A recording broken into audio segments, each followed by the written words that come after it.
I'm Lori Grunin, Senior Editor with CNET, and this is the Panasonic Lumix DMC-GX1. The Micro Four Thirds based GX1 is what the successor to the GF1 really should have been.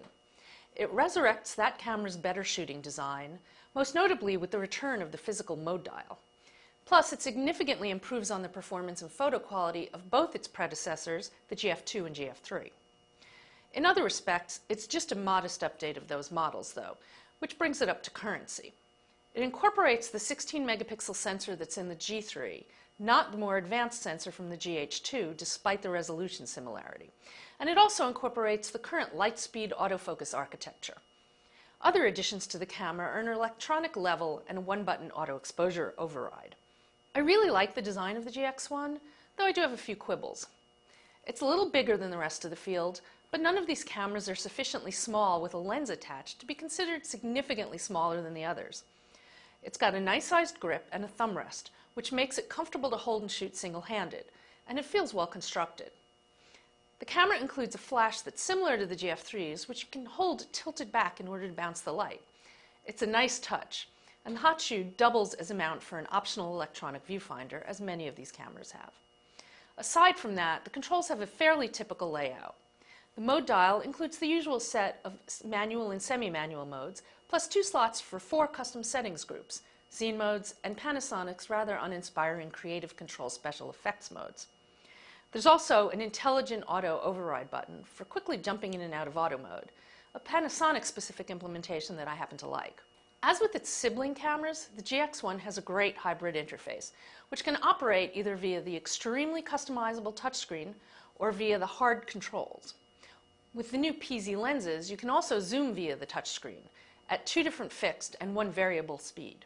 And it provides a readout of the focal length, which is a level of precision that I like. My only complaint about the interface is that some of the buttons are just too flush with the body and hard not only to feel but to press. The silver buttons are also etched rather than labeled, and it's nearly impossible to see the labels in dim light without tilting the camera toward a light source. My biggest design reservations, though, have nothing to do with the camera and have more to do with the X-series lens. I like the concept behind the powered lens, and that it automatically retracts when you power off and becomes quite compact. It's quick and quiet with good stabilization, and optically seems about the same as its traditional 14 to 42 millimeter counterpart. But the placement of the zoom and manual focus switches is really awkward, especially if you're shooting without the optional EVF. I always feel like I'm contorting my hand to operate the zoom when holding the LCD at eye level. Furthermore, using a switch for manual focus feels annoyingly imprecise compared to a manual focus ring. The feature set's solid, but there's nothing particularly exceptional beyond what competitors offer. The GX1 delivers some of Panasonic's best photo quality to date, but the issues with so-so JPEG processing remain, and its noise profile still can't match the NEX5N.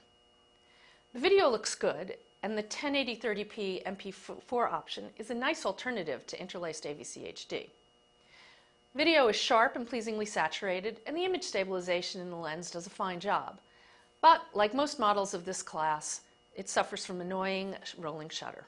Although the GX1 lags behind the Nikon 1J1 when it comes to single-shot or burst performance, it and the GF3 lead the class for shot-to-shot speed, which I tend to weigh a little more heavily as long as the camera performs pretty well on its single shots. The GX1 may not have retrotastic looks, but it's a well-designed, really good interchangeable lens camera that's got a lot to offer advanced shooters, as long as you're not trying to capture sports. Definitely try out the power zoom lens before committing to that kit, though. I'm Lori Grunin, and this is the Panasonic Lumix DMC-GX1.